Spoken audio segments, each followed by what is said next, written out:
and welcome to Gaming the System. We are four intersexual feminists, and we're going to be talking today about online communities, the good, the bad, and the ugly. But first, before we get into that, because it's going to be quite heavy, I think, I'd like to hear what you've all been playing this week, because we haven't done that for a while. So, Alex, do you want to start us off? Well, I haven't done too much in terms of hours of gaming, but the only game I've been playing since the last time we spoke probably is Elden Ring, which is a surprise to me because I didn't think it was my type of game. But I'm gradually making progress in my own special way, let's say. Last time I finished, I was level 31. And I had just found a cool talisman after being transported through a chest, one of those trap chests, to a completely different area in like the other side of the map with a giant guardian, which was incredibly scary, and I ran away. Once I picked up the talisman, of course. But yeah, no, it's a fun game, definitely. I'm sure Matt will confirm that as well. But yeah, that I've been stuck on Elden Ring for like pretty much a month now. When did it come out? Like pretty recently. A month, yeah, about a month. Yeah. Brilliant. Well, I think you and Matt did a deep dive into Elden Ring, didn't you, last Thursday? So if anyone wants more information on that, then check that out. Okay. Well, I'm going to go to Caroline in case Matt's also been playing Elden Ring. I've been playing, and I still haven't watched your deep dive into this, and I will when I finish it, but I hate spoilers of any sort. I've been playing Resident Evil The Village, and I didn't think I'd like it as much as I did, and I really like it a lot, and I keep going on about how much I like it. I am currently running around Heisenberg's factory, so I'm hopefully getting and then I'll be able to watch your deep dive. But yes, I'm very much enjoying it, and constantly playing it with headphones on, and my poor partner having to deal with the fact that every couple of minutes I just go, Anyway, I'll have lots of thoughts to share once I have finished it, but I refuse to have any spoilers at this stage. So. When I played, this isn't a spoiler. When I played it, I had to keep taking my headphones off and listening because I was like, "Is it in the house or is it in the game?" Because it just feels the sound is so atmospheric in that. And as you know, I'm now living somewhere quite rural, and so yes, there's a lot of like that was in the game, wasn't it? That was. Fantastic. Oh, I'm looking forward to hearing what you think about it when you're finished. So, Matt, what about you? Yeah, Alex and I did a very, very deep dive into Elden Ring because we ended up talking about it for an hour. I'm about 150 hours in and level about 180 something, I think. And yeah, I think it is probably the best game I've ever played.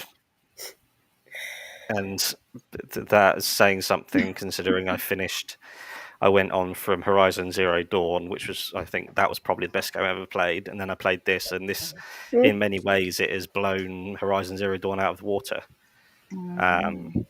But yeah, I always find there's the changeover moment when you play you're immersed in a game, and then that game comes to an end, and you have to find another game. I'm mindful that gap is coming up, and I don't really know what to do when you've had two of the best games you've ever played back to back. I anticipate being a bit bereft. So we need people to comment and suggest games for Matt to try. What can Matt play so he doesn't be too lost in the wilderness for too long. Well, I've been seeing a lot of stuff on my social media feed about how it's too difficult to give up Elden Ring, leaving Elden Ring is too hard, and all of that. So I think you're not alone in having those concerns. Well, it's funny you should mention Horizon Zero Dawn because that's what I've been playing. and I am loving it.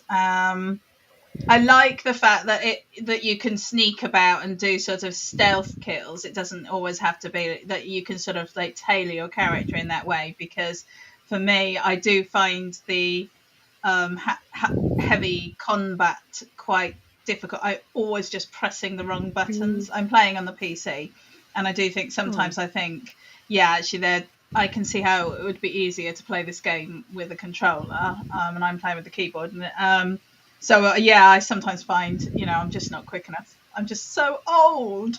But it's nice because it's a game where you don't have to. You can actually just do everything by stealth. And I spent a happy half hour the other day just basically waiting for creatures to come round on their little walk so I could stab them quietly and then wait for the next one. It's a good job that they don't notice the corpses and sort of go like, oh, maybe we should go over there. So, yeah, but Metal Gear Solid, we used to have to drag the corpses and hide them in barrels, wasn't it, so that you wouldn't see them? Yeah, I think the game that I always go on about, Thief, you had to do the same. Actually, if somebody found a body, then that was it. They would raise the alarm. So yeah. But I'm really enjoying it, and it's I spent ages taking screenshots this over the weekend because it was just, everything was just so beautiful, and it's just I just go around a corner and like, oh, I need a photo. So yeah, it's good game. Are you still on Zero Dawn? Yeah, I am. I'll be on Zero Dawn for at least another 6 months, man. Yeah. So, yeah. But I'll get on to new, what's it called, new Forbidden something. West. Forbidden West. Forbidden West. Wait for the price to go down. This is the good thing about taking so long to. That's another amazing thing about Elden Ring is it was £55 on PS5.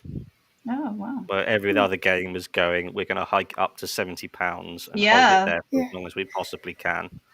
Elden Ring went, we'll just throw it out for the original, like a normal price, and we'll just casually be the best game that's ever been made. So double marks then. Yeah. I still think £55 is very expensive for a game, though. I think in my head they're still 35. Yeah. And it's why it's worth. I mean, like buying The Village, like what, 2 years later, a year and a half later on PC and in a sale. So like, I was like, okay, that's the amount I'm willing to pay for a game these days. Yeah. I mean, that is the good thing, as you said, Alex. I get to wait for the prices to come down on everything. So, and I don't have to pay ridiculous prices for graphics cards that you can't get hold of. So, we talked a while back about. I can't remember what the episode itself was, but we were talking about the privilege of and like the class divide between in gaming, and it's showing my privilege of like only thinking about cost of living and cost of energy and cost of like electricity now. I think my thought of like the money was, you have to be able to have the disposable income to buy a console and then to buy games. But then that, even if you've got those, you have to think about the energy that you use playing them. And I'd never even considered that before. And that it's another way that the poorest people in society are being squeezed down in ways that even we don't know about it because we're not shown it.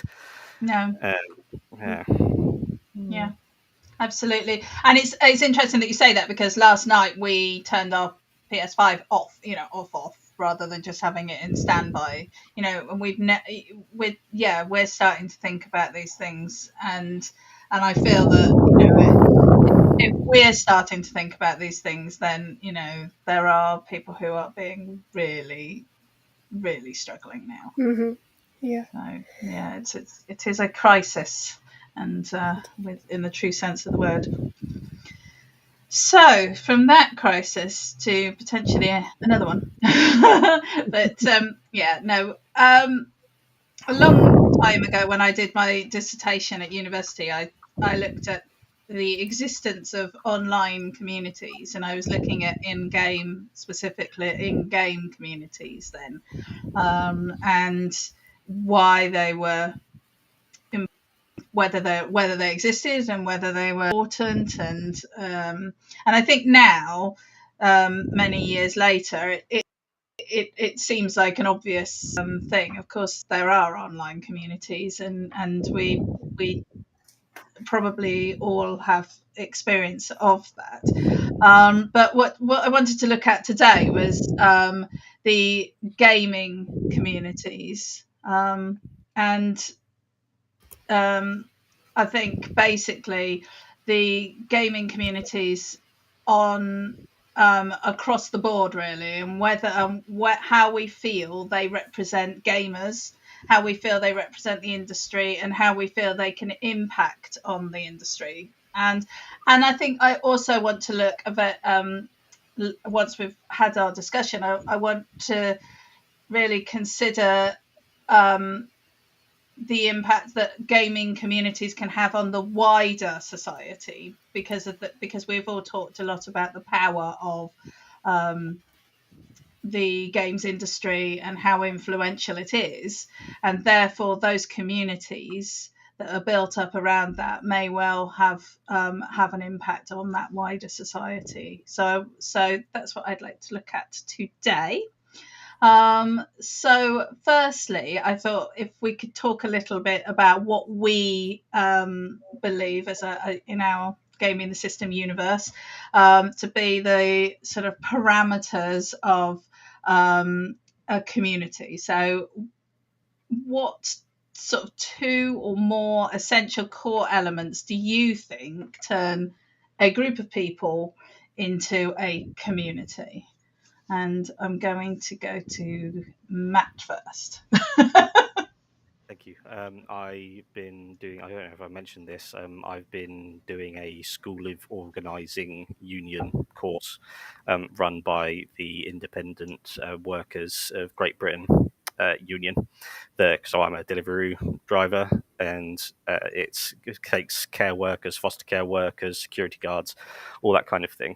And they split it into like constituencies, two kinds of constituencies of people. You've got vocational constituencies, and you've got boundaried constituencies.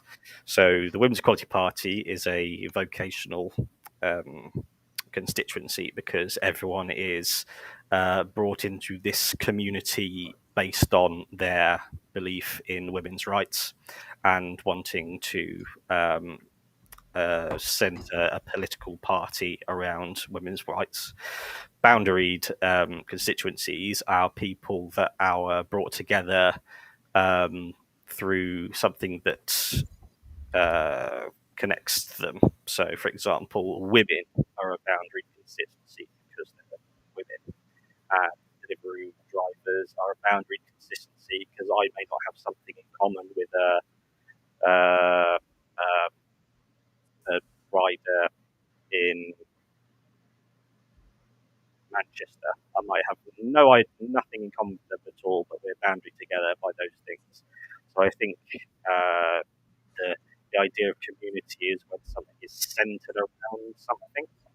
That's why I like in terms of gaming communities, it's normally centered around one game or one franchise or just a focal point. And then there are things like Gamergate, which it brings together that element of boundaried and vocational, because women are wholesale attacked, and some people support them, some people don't support them, and it's just that idea of forced community. That's when someone's under siege. So there's so many different kinds of people coming together, centering around something.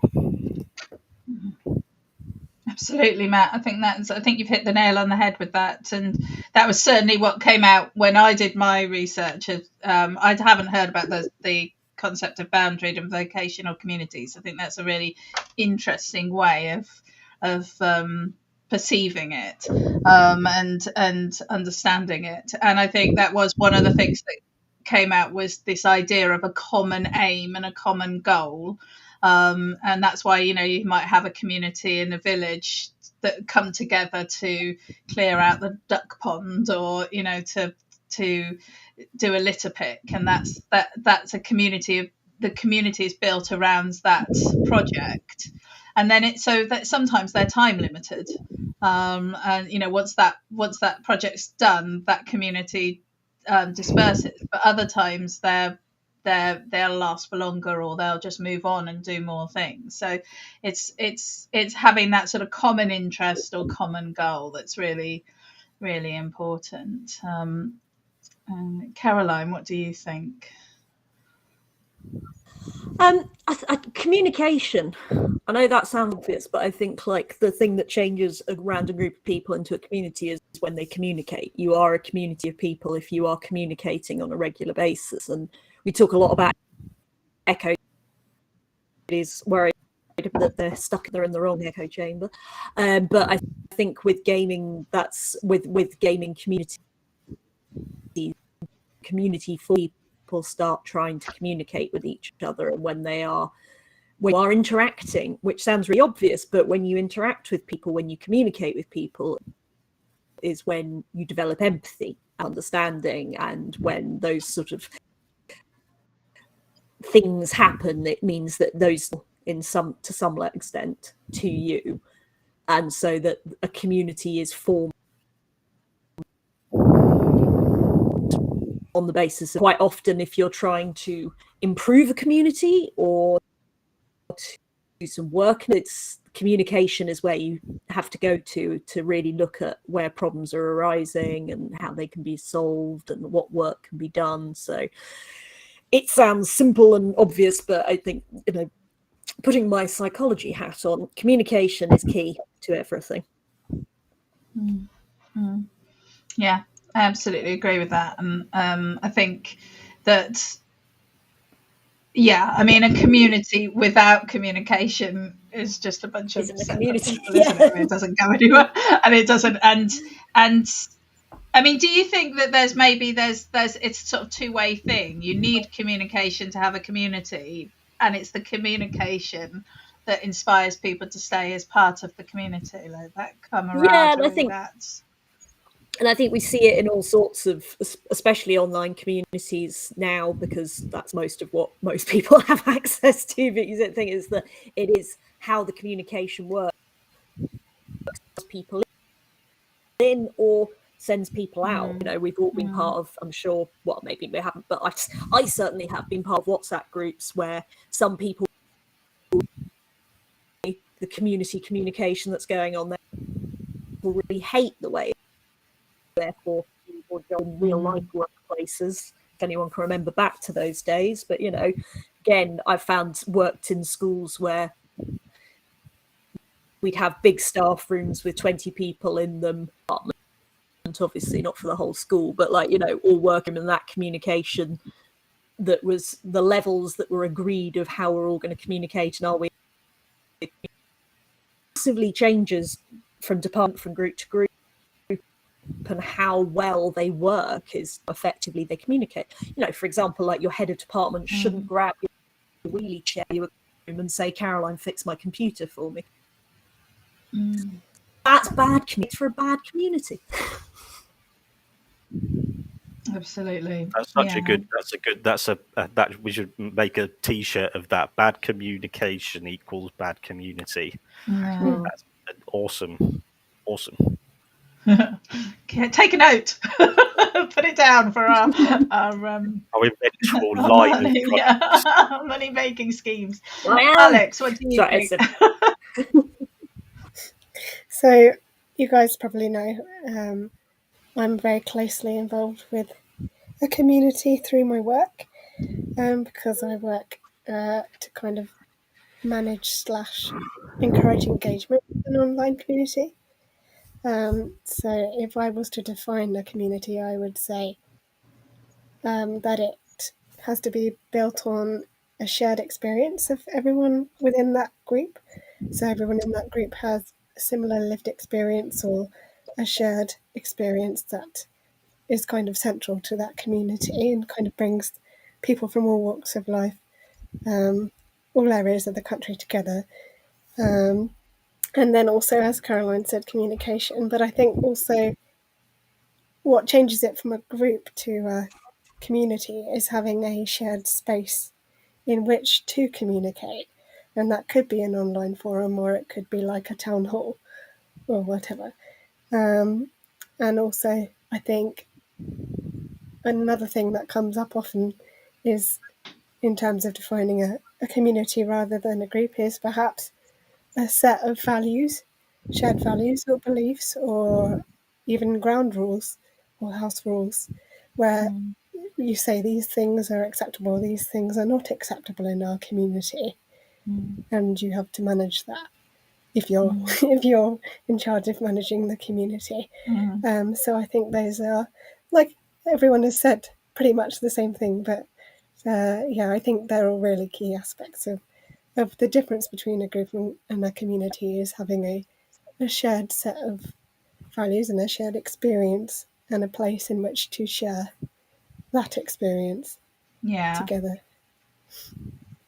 I think that both of those points are really, really valuable, actually, Alex. And I think, I was thinking about the guidelines one as you were talking, and I was thinking it's quite interesting because I don't know if you've heard that Elon Musk is now the majority shareholder in Twitter. And I was listening to an article about this yesterday, and they were saying that he is really big on the idea of free speech, and he thinks that Twitter have been moderating too much, and he would like a non-moderated environment. And this is intriguing to me because it hooks into something else, which was sort of the inspiration for today's session, that I'm listening to a podcast about the coming storm and QAnon. It's called the Coming Storm, and it's about QAnon. And they are saying that one of the things that they think that it started in 4chan and then moved on to 8chan. And the difference between 4chan and 8chan is that 8chan is completely unmoderated. So it allowed all sorts of stuff to come. And, obviously that is a pro and a con. And I think for most of us, we probably think it's a bit of a con. But I think it is an interesting one, the whole moderation thing within a community. Because at the end of the day, it comes down to, well, how do you decide who moderates, who makes the rules, how do you agree that? Suddenly, it's gone from being a community to being a committee. It's a very interesting process. Sounds just like my last week at work. But what I find interesting is that it's like people like Elon Musk, because he just wants to call people pedos and have nobody have a go at him over it. Absolutely. But they seem to think that moderation is something that's only existed since online communities existed. We moderate in real life. If somebody's horribly rude and offensive in real life in a pub, somebody might deck them. Somebody might kick them out. If we're going back 50 years here before the internet, they're like, oh, well, you could say whatever you like then. It's like, yeah, but people would respond. And people quite often respond in a violent and aggressive manner. And it's sort of, when we talk about, like, oh, you can't say whatever you like anymore, you've never been able to say whatever you like without consequences. There are consequences. And so just because you're online doesn't mean that there's not going to be consequences as well. Absolutely. I mean, there's a reason why the idea for today's discussion led me into the idea of cancel culture, because they're also linked. This idea of freedom of speech, the idea of community and moderation and power within those communities is really interesting. So I think what we've kind of agreed is that a community is basically a group of people, a collective of people, and that who have common goals, or a common goal. They're busy communicating. They have a space within which to do that communicating, and they have a shared set of values. And I think, and they may be moderated, they may not be moderated, and they may be vocational or boundaried, but they're so communities kind of quite in an undefined, an ill-defined group, but it's something that's very important to humanity, really, overall. So I'm really interested in, as Carolyn says, about like the online environment for those, because that opens up a whole different set of stuff, and it structures these communities in a different way, because they necessarily have to be structured differently. There does have to be some way of managing who can do what and who can say what and what is and isn't acceptable, that steps outside of the normal social norms and boundaries. And there's also, just really interesting thing about the building up around the gaming world and your interest in computer games and all of that. So what I would like to know is, what are each of your, I think we'll start with Alex, because you already touched on this, but what are each of your experiences of gaming communities specifically? Well, in terms of, I think, in terms of my own experience, I've only really recently become sort of, if you will, a part of a gaming community, in that, I suppose through this podcast, in that I found friends who I only know through gaming, which is quite cool. But in terms of games like big multiplayer games, or games that have cult followings like Elden Ring, where there is this massive online community and there are all these wikis and all this sort of thing and forums and things, it's the only time I've really kind of delved into that side of things when I'm playing a game. Normally I just stay very much to myself and kind of keep that experience to myself, unless there are other friends who I know who are playing that game, and then I chat to them about it. But I think if I was to think back to the very beginning of my time gaming, the comparative, I suppose, would be when you had things like game walkthroughs online, and you'd find forums and sites dedicated to the walkthrough for X game, and it would just be an entire like detailed level by level kind of thing, where you could even print it out if you wanted, and kind of message in with, oh, you can find this secret here or whatever. And usually, as you know, there's probably all for Tomb Raider, because that's how we used to get through the games, because there was no hand holding in the early 90s, and you had to either figure it out yourself or read through a walkthrough. So I guess that's my sort of fairly limited experience, but I'm sure as we go through the discussion, I will realise I'm actually a part of a gaming community more than I realise I expect. But that's what I'd have to say at this point, for sure. Thanks, Alex. That's yeah, right. no, I think that's really interesting, and I think I've definitely been had the whole walkthrough experience a long time ago, where you used to have to print them all out, read them. Matt, what about you? What's your experience of gaming communities? First off, I really need to start bringing a notepad with actual lines on it to make notes on, because otherwise I just end up, and then I forget like what I wrote when and why.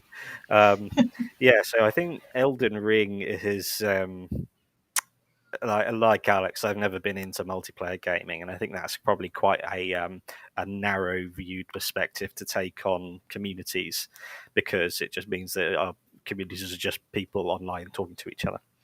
But I think what I've been noticing the last year or so, and it's sort of like the latest thing is Elden Ring, is a community that shares the same values as me.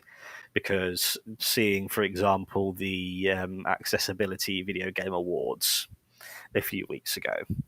I consider myself a part of a community of people that loves that and is open to that. And I think that's a sort of thing where communication doesn't always need to be direct. For example, on the Girl Gamers Reddit, people just post on it, and people comment, and it's just like lots of people just saying something without it needing to be a conversation, without it needing to be anything convoluted. But it means that it's not based on individual people's egos and their like the Gamergate stuff and incels and all these sex-based rights groups going, I'm a victim and I want to surround myself with people who say that we are victims. And the way that we respond to that is we attack other people. That's what binds us together. And that kind of community is so just awful and poisonous and toxic.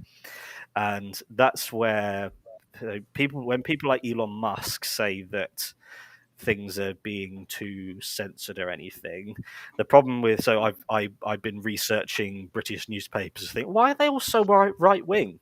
And because half of them are owned by billionaires.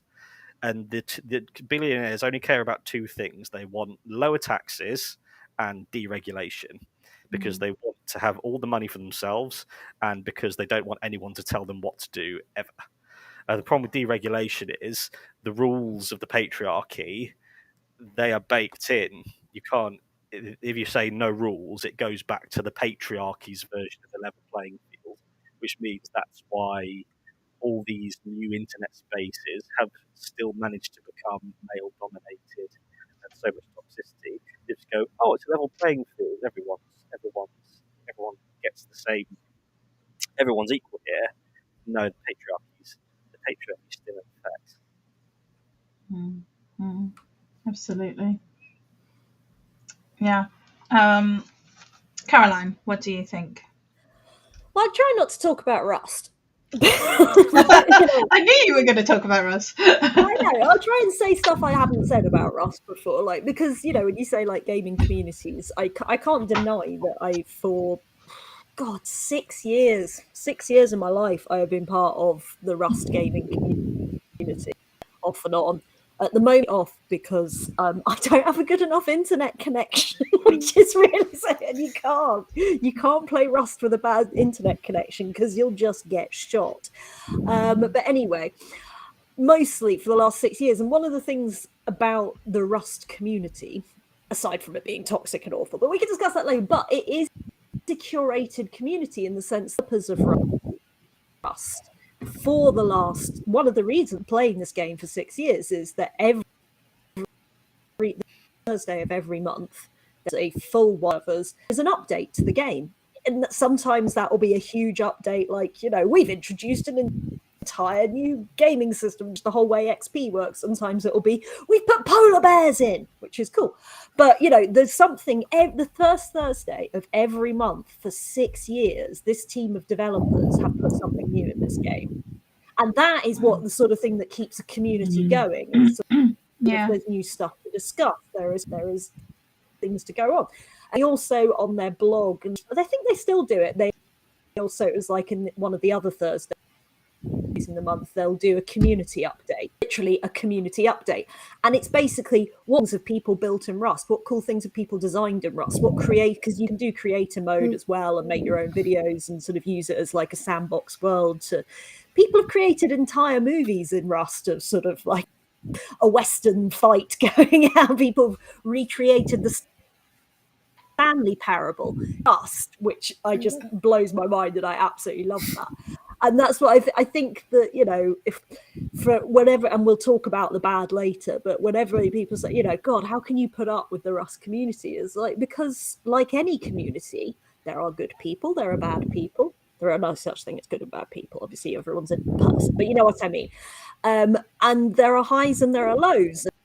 And And what's really, really in this world, in this world of Rust, not just in the world generally, like my life's not that sad. What keeps me in the world of Rust is that it's always changing. There's always something new. We haven't played for a few months because of the internet, which I'm still working on. I'm gonna get a 100 gig line eventually. But the problem is we're still watching the YouTube videos. There's a very Shadowfrax. If you don't watch Shadowfrax's videos, they're brilliant. And he does, and again, this man for 6 years, he does a weekly, not monthly, a weekly update video on what's new in Rust. And they're brilliant. They're funny. He's British. They're very the 5 minutes. And I've watched every single one, even when I'm Rust. And I think communities live and breathe on change and excitement and what do we all want to talk about. And I think that's one of the lovely things about gaming communities as they are. Have you seen what they've brought out now? Oh, have you seen what's going to happen next? Oh, I'm so excited about this, and that's like that. And I think, other games that I love, like Stardew, RimWorld, they have much nicer communities on the subreddits and stuff. And again, it's that joy of seeing the excitement about there's a new mod out, there's this, have you seen what so-and-so's created? And the creativity of gaming communities is something that always keeps me coming back. Mm-hmm. Absolutely. And I think, when I was doing my degree, I did a 6-month stint with the community management team for Ultima Online at Electronic Arts. And the whole aim of that team, which, was to motivate and maintain the online community within the game, and to give them things to talk about, and to do those kind of regular posts, and to get that all get those juices going, really, and get it all flowing. And because I think there's a risk when communities stagnate that the crap rises to the top, unfortunately, to put it bluntly.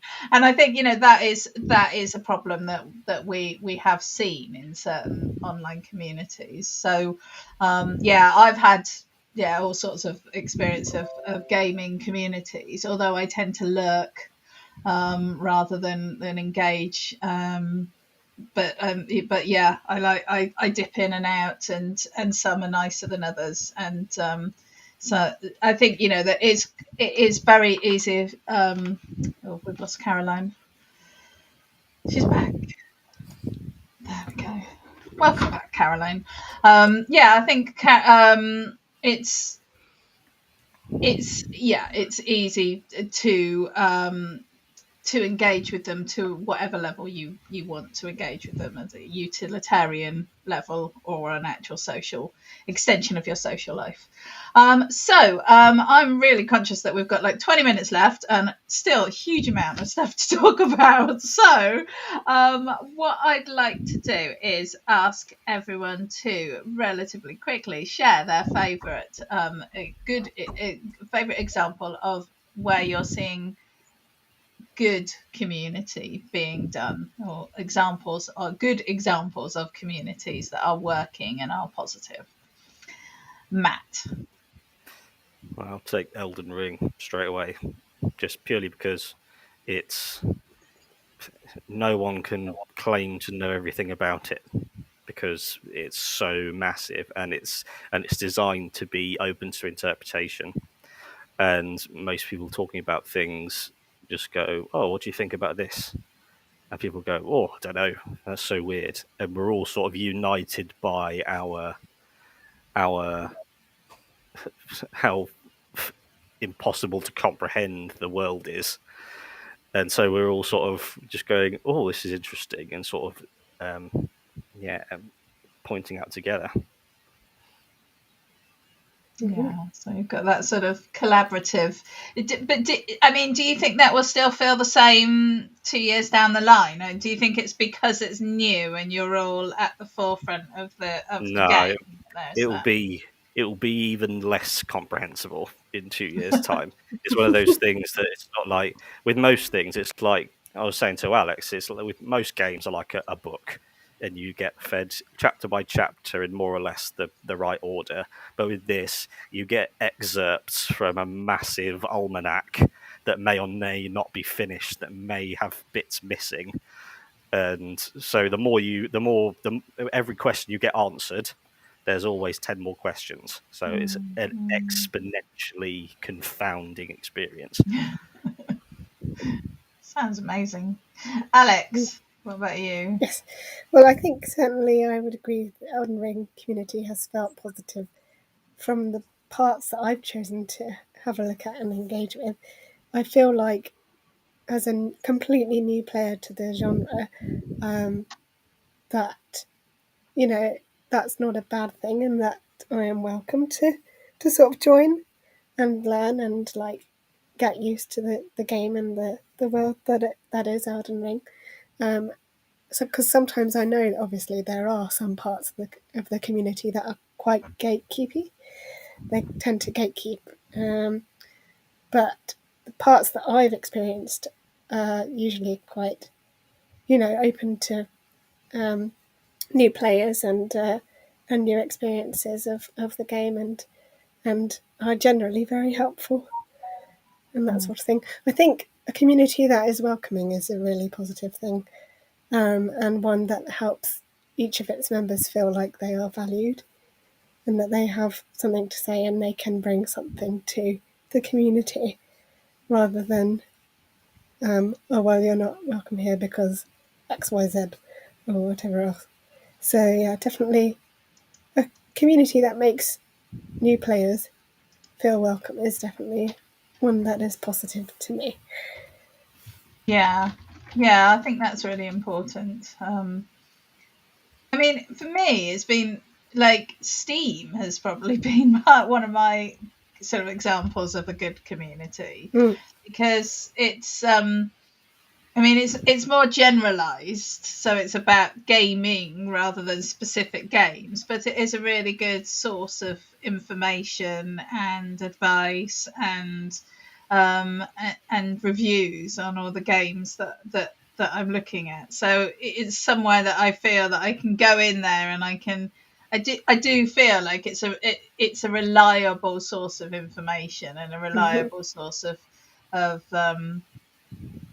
community, I think, around games. So I think it to me it's and I mean obviously that's a driven it's driven by Steam, because just like Electronic Arts was promoting community, it's in Steam's interest to promote community there. So yeah, it's I think, but that just shows that when a company wants to promote and support communities, it can be a really positive experience for the users as well. Caroline has messaged to say that she is coming back. Cool. Another thing I could add also, I suppose, to the Elden Ring thing is that if you think about the latest patch for the game, where they've now included markers on the map that show the locations of NPCs, it shows that the people at the centre of the game have listened to its community, and I think that's a really important and positive thing to have in a good community, is the people that are managing it and getting people to engage with it actually listen to feedback from the community and implement that feedback as well. So yeah, for a game it's especially important, I think. Yeah, absolutely. Positive things I forgot to mention is the God of War has been released on PC, and that means that modders have descended upon it and have wrought some of the most extraordinary things that I have no idea how they do it. But they've within hours of the Will Smith slap, they modded Kratos and one of the enemies to be Chris Rock and Will Smith somehow, and it's just replaced them. I have no idea how that works. And they take cutscenes and they use a free camera, so they just zoom out on what you can see happening. You go, oh, in the scene where the world serpent is emerging from the lake and the entire lake is like that, the entire rest of the lake that you can't see is completely flat, because why animate it if no one's going to see it? And also with the with Elden Ring, people can leave messages all over Yes. the place, but there's a very set. You can choose between concepts and I see. feelings and things, and it's fascinating. I'd love to know how they came up with it. But people have been, again, the creativity of it. Like if you go, like people have been saying "but hole." If only I had "but hole," and just using it, and it's just amazing. The people are so brilliant when you give them. I think that's one of the things. It's very easy to focus on all the negative things that people do, because they tend to be the ones that make us kind of go like, oh, that's not reasonable. This person's come in and done this horrible thing in the game, or this horrible mods, or the horrible things. Like Roblox is one of the ones that's really slammed.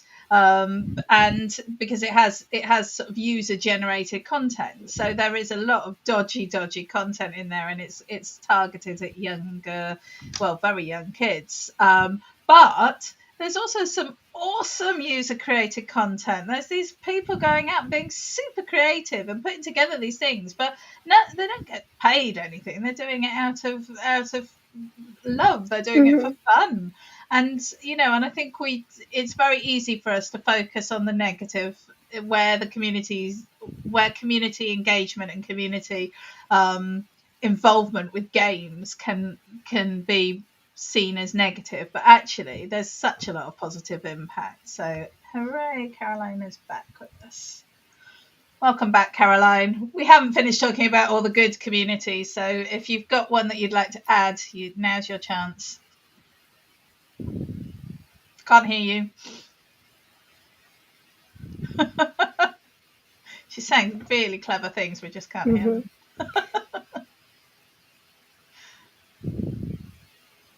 No. Oh. You just have to act it out. 2 syllables. Oh, write it down. Okay, so shall we move on to where we think communities are getting it wrong?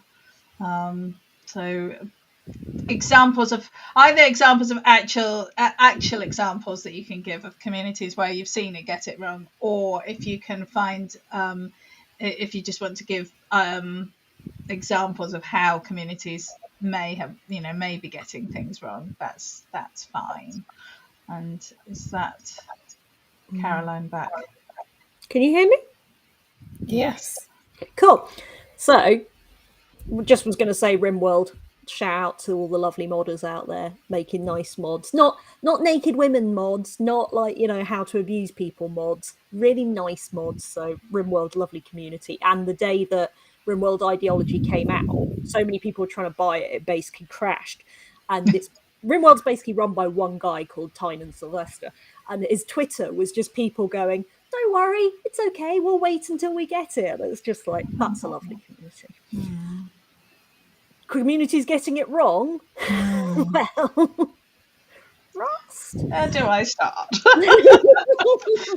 I was thinking about this though, and I would, just in case I lose connection again, I had one thing I wanted to say before this, which is that a lot of gaming communities are dominated by teenage boys, because that is the stereotypical view. Other communities, we've talked to many different shows about why women and minority groups don't often feel welcome and included into gaming communities. So they end up being dominated by teenage boys.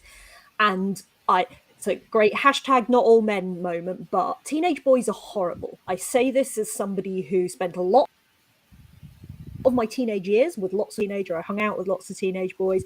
I then have spent 10 years working in the state secondary education system.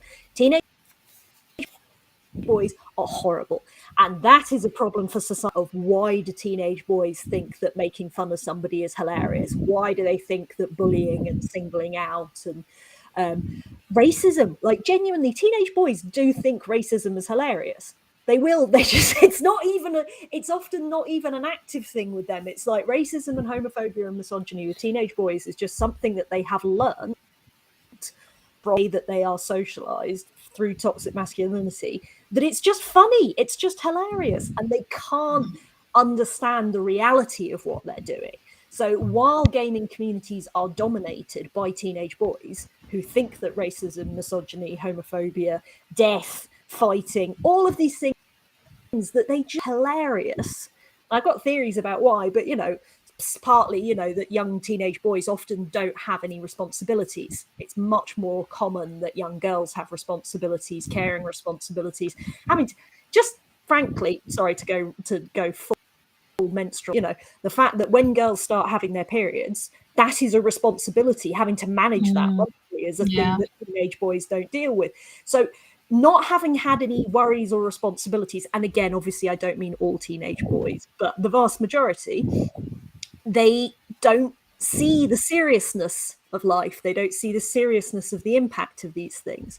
And I think that's why so many gaming communities go wrong. And as I say, I'm just saying that before my internet connection goes down. Sorry. No, I think that's a really, really important point. And I think, I mean, the thing that inspired this subject for today was that I was reading an article about a Minecraft server that got trolled, had a troll raid on it by a bunch of people who just came onto the site and posted pornographic and other offensive imagery and language everywhere. And it was a server set up specifically for autistic kids to use. So but these raids are organized by groups of people who are organizing on these online communities in these spaces, and they are coming together and finding their tribes in these spaces. So it is important that we talk about these spaces and that we recognize these spaces, because they impact on our online experience and in our gaming experience. But I also think that there's quite a lot of evidence to suggest that is now coming offline, and that they are organizing on a more global scale. So yeah, I think it is an important issue, and I think that the lack of management and recognition of the need for management of these young men in society today is a problem, actually, and that they've got these spaces that are, so, as Matt was saying earlier, so male dominated, or at least traditionally male dominated. So Alex, what about you? Have you got examples of where it goes wrong? One example I can talk about, which may be slightly straddling into the subject of accessibility, but it does actually involve Elden Ring. As much as I'm enjoying the game, there's been a lot of commentary around how poor the user experience is in terms of like the menus and the UI, and just how inaccessible and frankly like just impossible to use it is. And how anyone that might mention it on Twitter, for example, is just going to get all this feedback from people trolling and saying, oh, well, you just need to get good, or maybe you shouldn't play the game then, if that's how you feel. And it can be incredibly upsetting for the person that's just trying to advocate for like better accessibility, and then they get all this feedback saying, oh, well, it would ruin the game if you put in an easy mode, or it would ruin the vision of the developers if you did this or did that. Games change all the time, though. This is what makes a game good, is that if it changes and if it develops itself. But people can't see beyond, or at least those types of people we've just been talking about have no awareness and no tolerance of anything that's different to their own experience. And their own lived experience, and anything different to that must be wrong, and it all needs to be like it is for them, if that makes sense.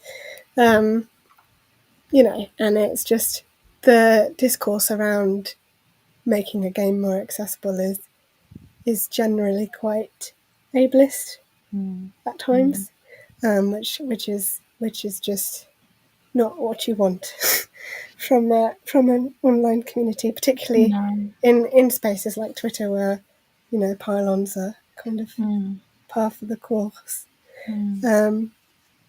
But yeah, I guess that's my one example I would throw into the ring there.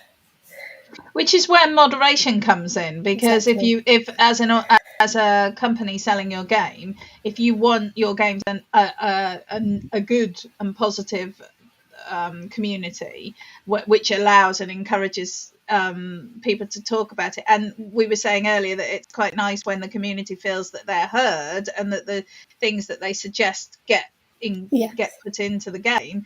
I think that we need to recognise that does require a bit of input from the game design, from the game companies or the publishers or whoever you want to sort of bring it back to moderate that and to help to show the communities positive ways of communicating and exchanging information, so that people can come in and say, actually this isn't working for me, and they're not saying this game or I don't want to play this game or this game's rubbish. But it needs sometimes it needs somebody else to come in and say, no, that that this is a conversation. And I think moderation is quite valuable in that. Add a final point to that. I watched a review of Elden Ring recently, and the parting sentence was one I'm not comfortable in agreeing with, in that they said Elden Ring is not a product, it's a piece of art, and therefore it shouldn't change the way that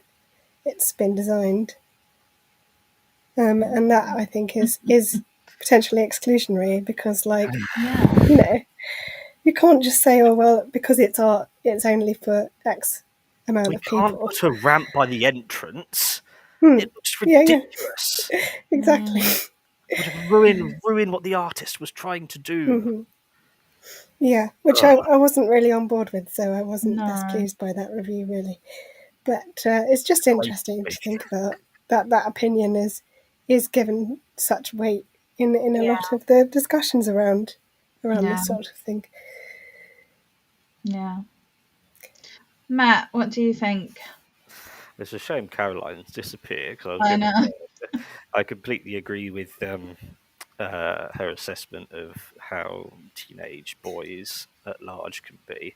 I was thinking about how an entire generation was brought up on the in-betweeners, and that's how boys are supposed to behave and how they're supposed to think about women. And I worried about what you said earlier, Jem, about when there's stagnancy, arseholes rise to the top. I think that's because sociopaths and narcissists, they are eternally motivated. But normal people, motivation comes and goes depending on how they feel. But narcissists and sociopaths will always be gunning for themselves. And I worry that, so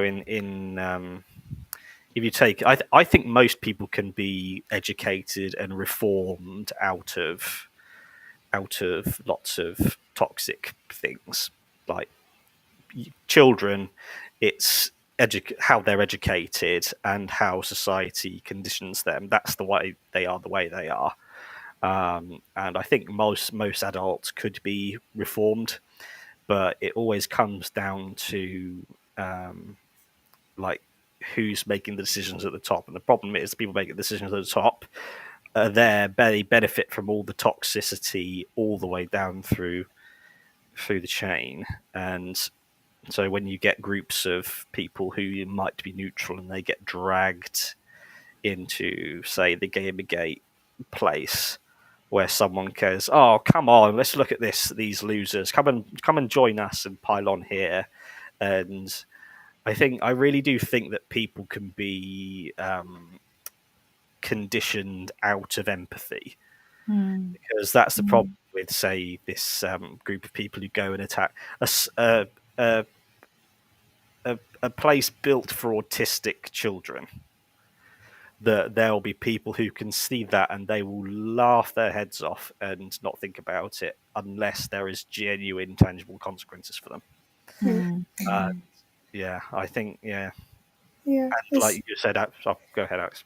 Sorry, it's just a really interesting topic, because in work we've been talking a lot about the upcoming online safety bill that's just been put through Parliament, and the good points and the bad points about it, and what it gives us the power to be able to to moderate, and how much more work it obviously means that we now have to do to create a safe online space.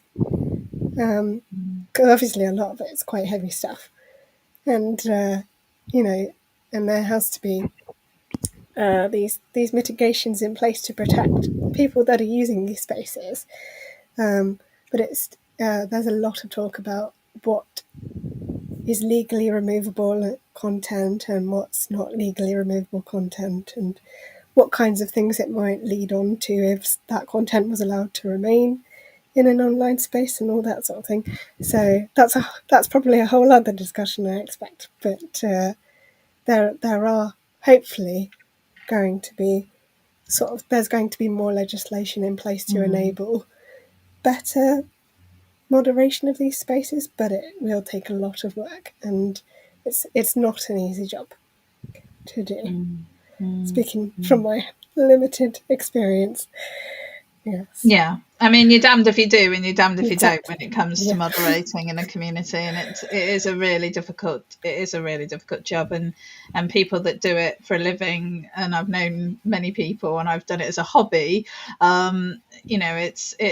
It requires people with great patience and compassion, and I have my eternal respect, actually. So we have got loads more to say about this, and we've only got through half of the things that I had hoped to cover today. So I feel like we've reached the end of our time, and obviously we've lost Caroline. So I'm feeling that maybe we need to consider doing a part 2 of this, and we can pick that up on our next airing of the show. So what I'd like to do is wrap it up there, if that's okay with you two. And but we'll just stick a pin in this, and we're going to come back to this, and we'll look at when these communities become more of a problem, and how much they influence the real world, and beyond the online spaces that they're in, and whether we think that overall they're a force for good or a force for bad within the gaming experience. So I'd like to say thank you very much to Alex, Matt, and Caroline in her absence, and also ask you to subscribe and give us a review, and follow us and share us with all your friends. We're everywhere. We're on Spotify, iTunes, YouTube, Twitch, everywhere. Follow us on Twitter, follow us on Instagram, and Facebook. So we will see you next time. Thank you very much. Goodbye. Bye.